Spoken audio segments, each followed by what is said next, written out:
sorry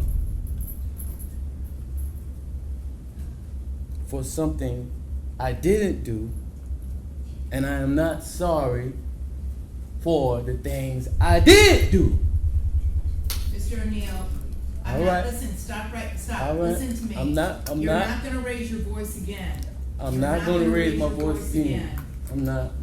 I will have you removed from this courtroom. I can sentence you without you being present. Yes, ma'am. You don't conduct yourself. I understand, Your Honor. Thank you.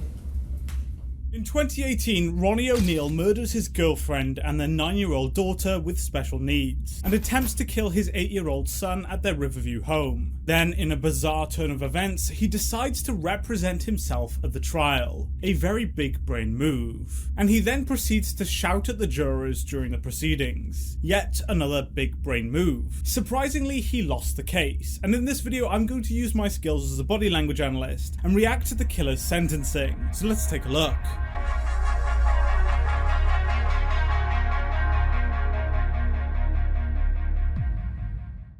Years I've been at this job. I've seen human beings killed at the hands of others in every way imaginable. You name it, I've seen it. Shootings, stabbings, drownings, suffocatings, blown apart by cars, some DUI manslaughter cases, horrible things. This is the worst case I have ever seen as far as the facts go.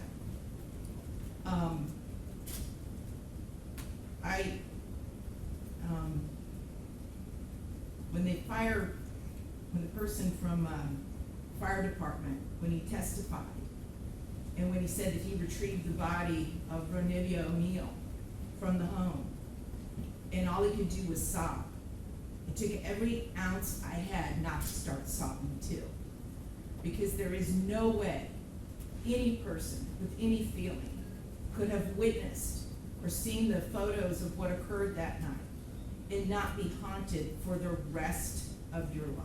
The judge is giving off a pacifying behaviour here. She's interlocking her fingers and making physical contact with herself in an attempt to calm herself down. We pacify as a method of regulating our stress levels. Floyd, Kay and Mormon conducted a study in 1998 which investigated how pacifying behaviours like self-touch can help reduce anxiety and stress levels. The researchers found that self-touch, such as rubbing one's arms or hands, is a common and effective way that people reduce their emotional arousal, and in other words, stress levels. She's also showing signs of excess muscle tension, more specifically the globus sensation, which is commonly called a lump in the throat. She swallows to try and ease the tension in her throat. Ekman and Friesen conducted a study in 1969 titled Nonverbal Leakage and Clues to Deception, which found that muscle tension is a strong indicator of anxiety and discomfort, and that it gets created when we're under extreme stress. This is what she's experiencing here due to the distressing nature of the crimes. I know I will be. For the rest of my life, I'll be haunted by what I saw as far as the evidence and just the abject cruelty of it all. The abject cruelty. And I was aware, because I reviewed a lot of the discovery ahead of time, as you well know, did a lot of in-camera inspection of a lot of documents. And I was aware there was some evidence, at least, that when you needed to recover from your gunshot wound, that neither your parents nor your Aisha, Miss Robinson, would let you come recover at their home. I don't know if it's true or not. I'm not going to get into a dispute. I'm just mentioning there was some evidence referencing that in the records. And all I could think about, because I knew that Miss Barron was not with you romantically at the time, and I knew that she just out of the goodness of her heart let you come stay with her. And it is beyond tragic that that critical decision ended in so much horror for her and for her children. It is unspeakably cruel what happened as a result of that one decision. She does a distancing behavior when she reflects on the consequences of his girlfriend letting him into the home. She holds her blink for an above average level of time, which is a way of her distancing herself from the stress. She does this to protect herself. A study published in PLOS ONE, a psychology journal, used mobile eye tracking technology to examine the gaze behavior of individuals with a high degree of social anxiety. The study found that these individuals avoided eye contact and distanced themselves when presented with an unexpected social interaction, heavily suggesting that distancing is a way the brain tries to regulate stress. She blinks here for a prolonged period of time for the very same reason, as a way of protecting herself. Then toward the end, when she says she displays extreme signs of muscle tension, causing her to give off a vocal tremor. These tremors are caused by the tension around the voice box, making speech difficult to formulate. The way that Miss Barron died was horrific, and that 911 call, which captured truly all of it. You heard, and everyone who's heard that 911 call heard a death scream. If anybody ever wants to know what it sounds like before a human being dies, knowing that their death is imminent, that's exactly what it is. That was a death scream. We're going to see if it's true. But what happened to little Ronivia and to little Ronnie, but I'm going to focus on Ronivia, because she was special. And you could tell Miss Barron had done everything she could to create a beautiful home for her family.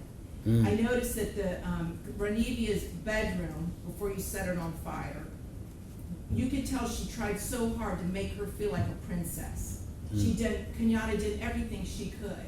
And I noticed too in the kitchen, on the refrigerator, she put up magnets that said faith, love, family, hope.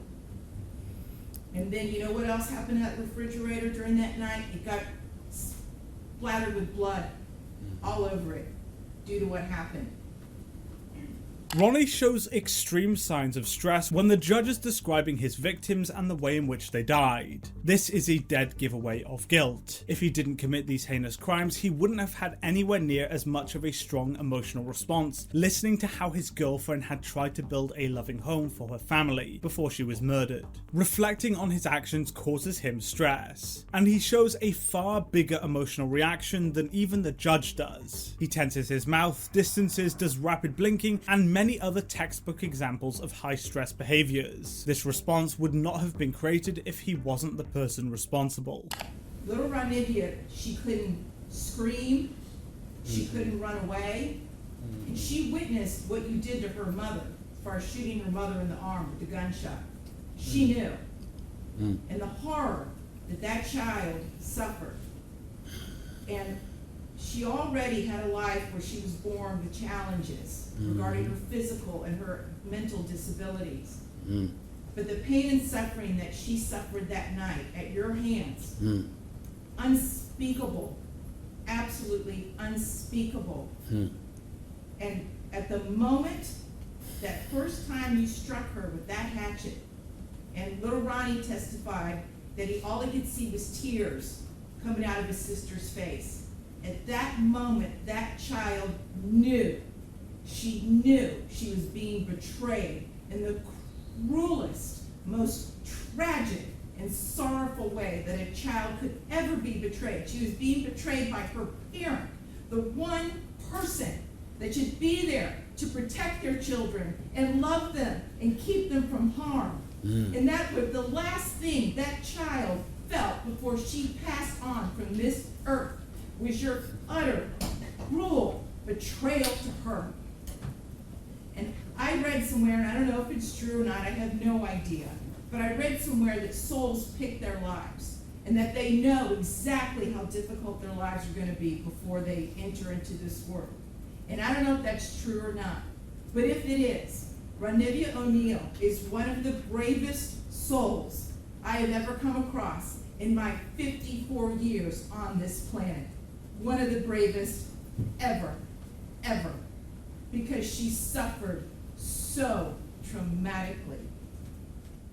The judge continues to do prolonged blinking when describing his crimes as well as experiencing vocal tremors. Another interesting thing, which isn't as common, is the fact that she's exhibiting what's called the smile mask. This is when people smile in an extremely stressful situation, as a way of reducing arousal. Gross and JJ in 1998 conducted a study titled The Emerging Field of Emotional Regulation, which found that the brain employs various strategies to help regulate emotion. These include facial expressions such as smiling. This can be a form of emotional regulation aimed at managing stress levels whilst maintaining a socially acceptable outward expression. She can't glare her teeth or scowl at him, so she smiles instead as a way of venting some of the stress. This is also why some people laugh at the worst possible time. They need a way to vent, and that's sometimes the only way of doing it. He was sentenced to life imprisonment without the possibility of parole. He received 3 consecutive life sentences, plus an additional 90 years for arson and aggravated child abuse charges. His attempt to request a new trial was firmly denied by the judge, and I really wonder why, since he put on such a good defense. What do you think of this video? Let me know in the comment section below, and thank you so much for watching. If you did enjoy it, please be sure to hit the like button and subscribe for more content, and I'll see you in the next video. Goodbye.